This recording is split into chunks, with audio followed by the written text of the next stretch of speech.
Mark Zuckerberg is a man who, year after year, is the talk of the town and manages to be on everyone's lips, whether for good or bad reasons. The young entrepreneur founded Facebook in 2004 when he was only 20 years old, and thanks to the company, he made it into the top 10 of the richest men in the world. His company was renamed Meta just over a year ago, but that hasn't stopped him from getting into controversy.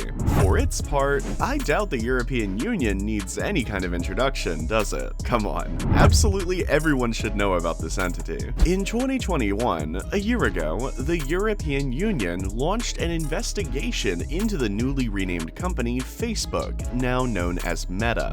The aim of this investigation was to check whether Meta used the vast amount of data it collects on a daily basis to engage in practices that could be considered anti-competitive. And not only that, but also to check whether the Facebook Marketplace platform unfairly tied its small advertisers to the social network. Earlier this month, on the 1st of June to be exact, Meta's lawyers decided to directly counterattack the European Union and accuse them of retrieving more information than was really necessary for their investigation. And it's time for us to review this new controversy, in which Meta and Zuckerberg have recently found themselves embroiled. On the 1st of June, before a panel of judges, Meta's lawyer, Daniel Jowl, accused the EU Commission of being a big trawler. What Jowl meant by this statement was that the Commission was absorbing whatever information it could catch with its huge fishing nets to build a case against the tech giant without any discretion, consideration, or regulation. Jowl made this controversial and courageous statement before a panel of 5 EU judges at the General Court in Luxembourg. One could say that the move went rather well for Meta's lawyer, as it reversed the situation in front of regulators who routinely show concern about the corporate giant's data collection practices. And let's face it, it's quite an achievement to convince someone to side with Meta when it comes to data collection. It's definitely worth going into more detail about Jowl's indictment, so here we go.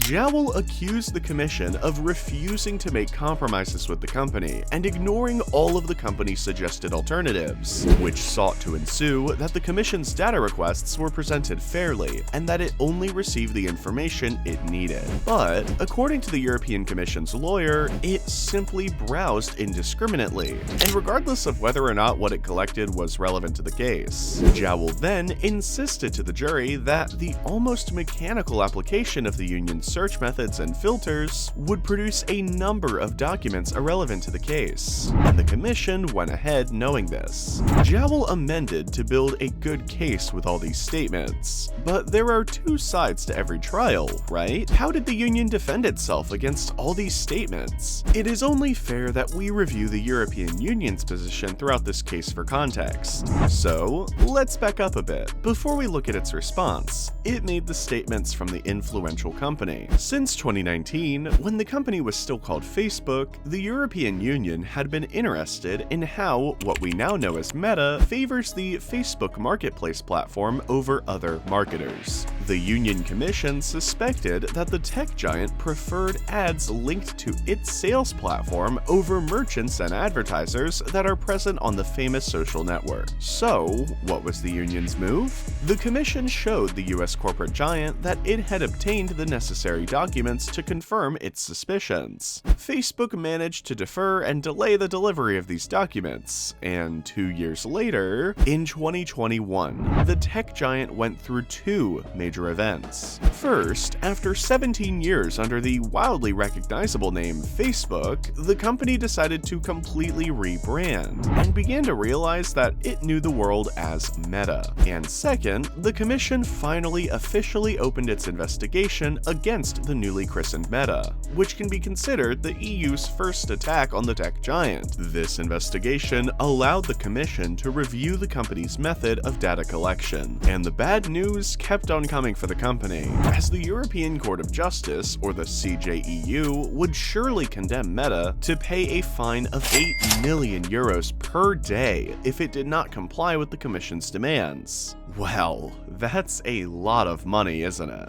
We all knew that Meta was not going to sit idly by and file an appeal, which brings us to the current case and the counterattack we talked about a little while ago. So, how did the syndicate defend itself against Jowell's statements? To deflect Jowell's attack, the Commission's lawyer, Giuseppe Conte, argued in court that the EU's decision to seek information was the result of a long process in which antitrust officials tried to obtain information from Meta to investigate 7 anti-competitive practices. Conte then explained to the court that the documents the Commission received from the outset were very limited, and for this reason, they were forced to clearly change their approach to the investigation. And what was the court's reaction to the whole case? The truth is that we don't have an answer yet, because the trial is still ongoing, and the EU Court of Justice will have to make its decision in a few months. Things are not looking good for Meta, as the company is a regular target of European regulators.